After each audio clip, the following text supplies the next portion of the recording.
ప్రపంచంలో అత్యంత ఎక్కువ ఆలయాలు, కట్టడాలు ఉన్న దేశం మనది. మతపరమైన నిర్మాణాలు కూడా మన దగ్గరే అధికంగా ఉన్నాయి. అలాంటి కట్టడాలను చూడటానికి ప్రపంచం నలుమూలల నుంచి వస్తుంటారు. చాలా వరకు పురాతన ఆలయాలు శిథిలావస్థకు చేరుకున్నాయి. ఎంతో నేపథ్యం ఉన్న కట్టడాలు కూడా నిర్లక్ష్యం వల్ల భూస్థాపితమయ్యాయి. కొన్ని మాత్రం ఇప్పటికీ సజీవంగా చెక్కుచెదరకుండా ఉన్నాయి. అలాంటి వాటిలో ఈ ఆలయం కూడా ఒకటి. మరి ఆ ఆలయం ఎక్కడ ఉంది? ఆ ఆలయ చరిత్ర ఏంటో ఇప్పుడు మనం తెలుసుకుందాం. ప్రపంచవ్యాప్తంగా ఉన్న హిందూ దేవాలయాల్లో అతి పురాతనమైంది బీహార్లో ఉంది.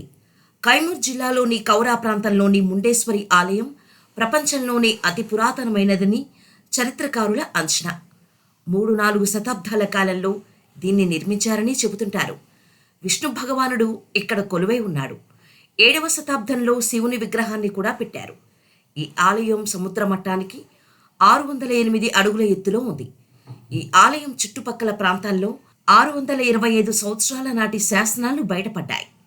ఇది వారణాసికి 60 కిలోమీటర్ల దూరంలో ఉంది. ఈ ఆలయం అత్యంత పురాతనమైన ఆలయమైన అమ్మవారి ఆలయం. మరి భారతదేశంలోని పూజాధికాలు నిర్వహించే అత్యంత పురాతన ఆలయాలలో ఇది ప్రథమంగా పేర్కొనవచ్చు.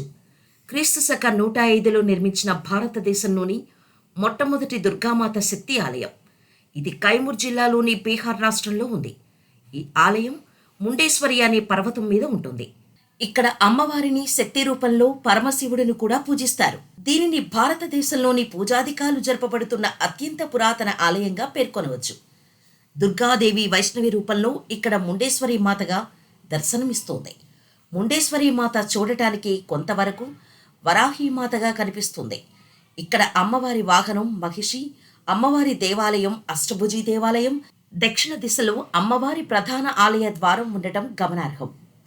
ఈ ఆలయం యొక్క ప్రత్యేకత ఏంటంటే ఇది ఆర్కియాలజికల్ వారి ఆధీనంలో ఉంది. దీనిని 100 ఏడీలో నిర్మించారు.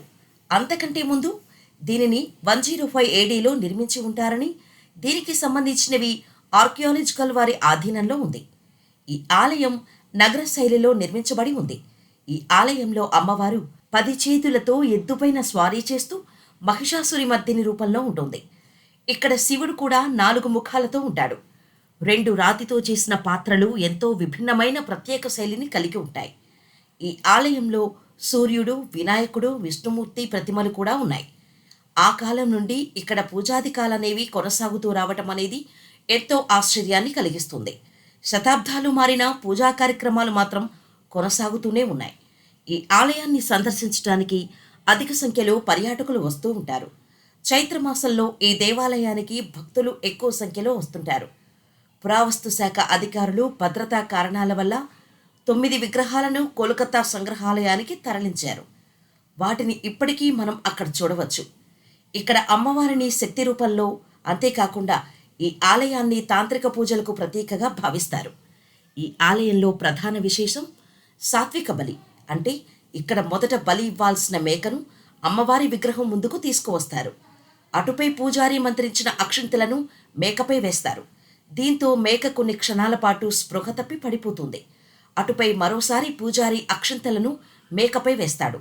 దీంతో ఆ మేక మరలా యథాస్థితికి వచ్చి అక్కడి నుంచి వెళ్ళిపోతుంది.